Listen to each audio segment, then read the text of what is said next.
Question number 12 है in an AP the sum of first n terms is 3n² divided by 2 plus 5n divided by 2 find its 25th term. तो यहाँ पर हमको क्या दिया हुआ है, सम दिया हुआ है n टर्म्स का किसी भी एक एपी का, और हमको निकालना है इसका 25th टर्म निकालना है। तो हमको ये पता है कि जो अगर हमको सम दिया हुआ होता है तो हम nth टर्म निकाल सकते हैं किसी भी एपी का। क्या निकालते हैं, क्या फार्मूला होता है इसका, ये हमने थ्योरी में सीखा था। मैं दोबारा से रिपीट कर रहा हूँ उसको यहाँ पर। ये होता है an is equal to Sn minus Sn minus 1।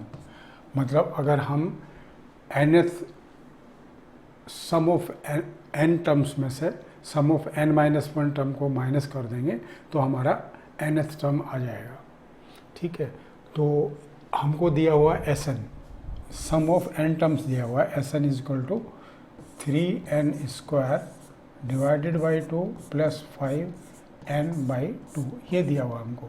अब इसमें हमको n माइनस 1th टर्म निकालना है। तो हम क्या करते हैं, इसमें n की जगह n माइनस 1 रिप्लेस कर देते हैं सम में। तो replacing n by n minus 1, तो यहाँ पर हो जाएगा n माइनस 1 इजकल टू हो जाएगा 3n माइनस 1 का whole square divided by 2 plus 5 into n minus 1 divided by 2। ये हो गया। अब इसको हम सोल्व कर लेते हैं। सोल्व कैसे करेंगे इसको, इसका एलसीएम लेंगे हम पहले। सबसे पहले n माइनस 1 आ जाएगा, ये इसका एलसीएम लिया हमने 2 आ गया। ऊपर आ जाएगा 3 इंटू n माइनस 1 का होल स्क्वायर और प्लस 5n माइनस 1। इसको सोल्व करेंगे हम अब यहाँ पर। तो ये हो जाएगा, स्क्वायर को खोलेंगे हम डिवाइडेड बाई तो 2 हो जाएगा, स्क्वायर को खोलेंगे n² plus 1 minus 2n plus इसको खोलेंगे तो 5n माइनस 5। अब इसको 3 को अंदर मल्टीप्लाई करेंगे हम, तो ये हो जाएगा 3n² plus 3 minus 6n plus 5n और माइनस 5n डिवाइडेड बाई 2। अब इसको सोल्व करेंगे, 3n² आ जाएगा। अब माइनस के 6n है प्लस के 5n है तो माइनस का n बच जाएगा, और माइनस के 5 है प्लस के 3 है माइनस का 2n डिवाइडेड बाई 2। तो ये हमारी जो आ गया, ये आ गया हमारा, इसको यहाँ से निकाल देते हैं थोड़ी देर के लिए। ये आ गया हमारा n माइनस 1 आ गया। अब Sn में से हमको अगर Sn माइनस 1 करेंगे तो हमारा क्या आ जाएगा, An आ जाएगा। तो अब हम इसको An निकालेंगे यहाँ पे। तो An इजकल टू हो जाएगा Sn माइनस Sn माइनस 1। तो An हो जाएगा हमारा, Sn की क्या वैल्यू है हमारी, 3n square by 2 plus 5n by 2। ठीक है, और इसमें से माइनस करेंगे हम 3n² minus n minus 2 divided by 2। अब इसमें एलसीएम लेंगे हम इसका, यहाँ पर पूरे का एलसीएम ले लेते हैं।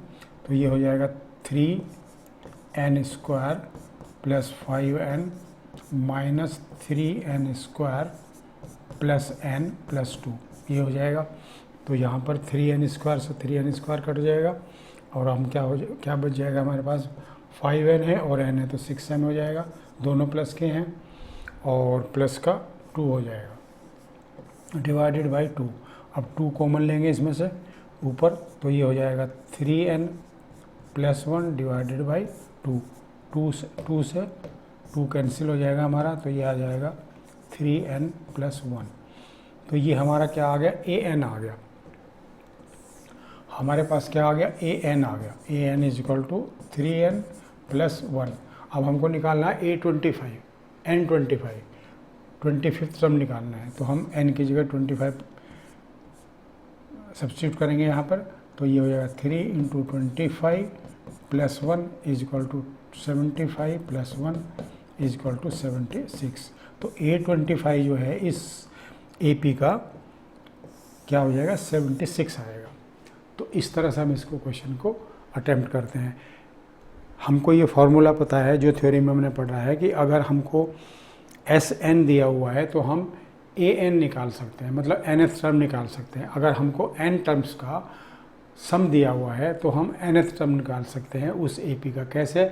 SN में हम अगर n-1 से रिप्लेस कर दें n को, तो जो भी आएगा हमारा वो सम ऑफ n-1 टर्म का आ जाएगा। उन दोनों को माइनस करेंगे तो an के बराबर आ जाएगा वो। उसको सोल्व करेंगे तो जो आएगा हमारा an की वैल्यू आ जाएगी।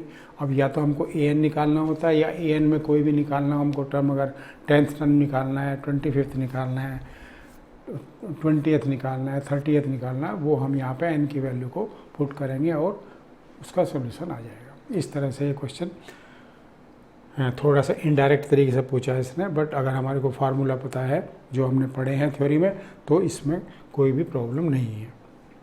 नेक्स्ट क्वेश्चन देखते हैं अब इसके बाद।